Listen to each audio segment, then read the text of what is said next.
Ayoko na. Parang hindi na ako makakatagal. Tingnan mo, may dugo pang butong iyan. Napakasilan mo naman para kang tagapagsulat sa tribunal. Kung ikaw ang nakasama ko sa paghuhukay ng isang bangkay ng isang gabi, may 20 araw pa lamang na ilibing, ay umuulan noon at gabing madilim. Upasan ko ng kabao ay natanggal ang pako ng takip, bagamat nangangamoy ay pinagtyagaan ko pa rin dalhin. Kaya kaming dalawa ay kapwa basang-basa. Alamin mong nooy madilim at ako'y nag-isa. Ka ba natatakot? Bakit mo naman hinukay? Paano'y inutos sa akin ng malaking kura? Maaari ko bang hindi sundin? Ano ang ginawa mo pagkatapos?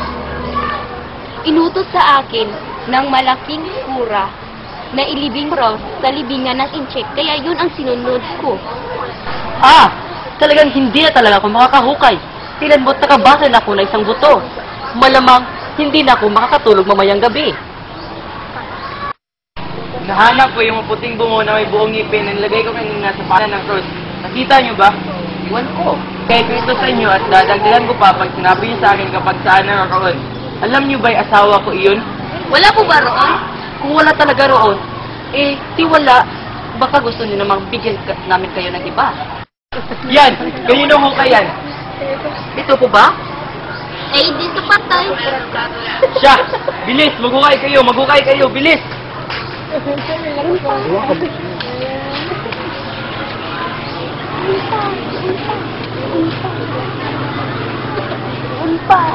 Doon pa! Hindi nyo nalalaman kung ano yung tinatapon at hindi nyo nalalaman kung ano yung nilalamon.